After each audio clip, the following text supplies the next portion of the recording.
నమస్తే and welcome to hit TV. పొత్తుల భాగంగా పవన్ కీలక బాధ్యతలు తీసుకున్నారు. టీడీపీ జనసేన నాయకులతో నేరుగా మాట్లాడుతున్నారు. అసలు ఎందుకు పొత్తు పెట్టుకున్నాం, దాని వెనుక ఉన్న కారణాలు ఏంటి, ఎన్ని రకాల ఇబ్బందులు పడ్డాం అన్న విషయాలను స్పష్టంగా చెబుతున్నారు. రాష్ట్ర భవిష్యత్తు కోసం కుదుర్చుకున్న ఈ పొత్తులో మీరు భాగస్థులు కావాలని, త్యాగాలకు సిద్ధం కావాలని పిలుపునిచ్చారు.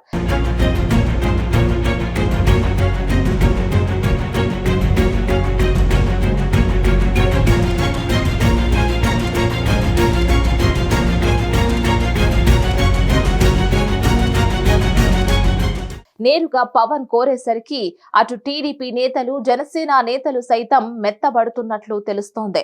ప్రస్తుతం పవన్ జిల్లాల పర్యటనలో ఉన్నారు. వరుసగా అంతర్గత సమావేశాలు నిర్వహిస్తున్నారు. జనసేనతో పాటు టీడీపీ నాయకులు సైతం ఈ సమావేశాల్లో పాల్గొంటున్నారు. ఈ సమావేశాల్లోనే పవన్ కీలక సూచనలతో ప్రసంగాలు చేస్తున్నారు. అవి కొంతవరకు వర్కౌట్ అయ్యేలా కనిపిస్తున్నాయి. భీమవరంలో పవన్ ఆలోచనతో కూడిన ప్రసంగాలు రెండు పార్టీల శ్రేణులను ఆకట్టుకున్నాయి. సంచలనంగా మారాయి కూడా. చంద్రబాబు అరెస్టు సమయంలో తెలుగుదేశం పార్టీతో పవన్ పొత్తు ప్రకటించిన సంగతి తెలిసిందే. అయితే ఎన్డీఏ భాగస్వామి పక్షంగా ఉన్న తమను కనీసం సంప్రదించకుండా టీడీపీతో ఎలా పొత్తు పెట్టుకుంటారని కేంద్ర పెద్దలు పవన్ ను ప్రశ్నిస్తున్నట్లు తెలుస్తోంది. ఒకానొక దశలో చివాట్లు తింటున్నట్లు కూడా పవన్ గుర్తు చేశారు.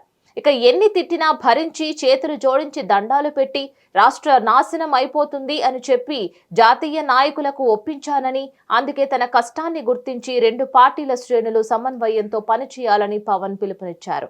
151 మంది ఎమ్మెల్యేలు, వేలాది మంది ప్రైవేటు సైన్యంగా ఉన్న వాలంటీర్లు, అధికార పార్టీ కనుసన్నల్లో నడిచే కొంతమంది ప్రభుత్వ ఉద్యోగులు, పోలీస్ అధికారులు, దాడుల సంస్కృతిని నమ్ముకున్న వైసీపీ నేతలను ఎదుర్కోవాలంటే బీజేపీ సహకారం అవసరమని అన్నారు. అందుకే ఆ పార్టీతో పొత్తు పెట్టుకున్నట్లు పవన్ ప్రకటించారు. 3 పార్టీలు కలిస్తేనే మహావృక్షంగా ఉన్న వైసీపీని పెకిలించవచ్చునని పవన్ చెప్పుకోవచ్చారు. 3 పార్టీల మధ్య ఓట్ల బదలాయింపు కూడా సక్రమంగా, అలాగే సమగ్రంగా జరగాలని అభిప్రాయపడ్డారు. ఇదంతా తన కోసమో, జనసేన గెలుపు కోసమో చేయడం లేదని, ఏపీ భవిష్యత్తు కోసమే ఇన్ని అవమానాలు తట్టుకొని ముందుకు వెళుతున్నట్లు పవన్ తేల్చి చెప్పారు. రాష్ట్రంలో వైసీపీ చేస్తున్న అరాచక పాలన నుంచి ప్రజలను, రాష్ట్రాన్ని రక్షించుకోవడానికి ఇదంతా చేస్తున్నట్లు పవన్ చెప్పుకొస్తున్నారు. ఒక స్టార్ హీరోగా ఉంటూ ప్రజల్లో ఆదరాభిమానాలు ఉన్న నేను ఈ రాష్ట్ర సంక్షేమం కోసం పొత్తులకు ప్రయత్నించానని, 3 పార్టీల శ్రేణులు ఈ విషయం గమనించాలని పవన్ పిలుపునివ్వడం విశేషం. మొత్తానికైతే పొత్తుల ప్రకటన ముందు పవన్ చేస్తున్న ఈ ప్రయత్నాలు బాగానే వర్కౌట్ అవుతున్నాయి. దీనిపై మరిన్ని అప్డేట్స్ కోసం please like, share and subscribe to hit TV.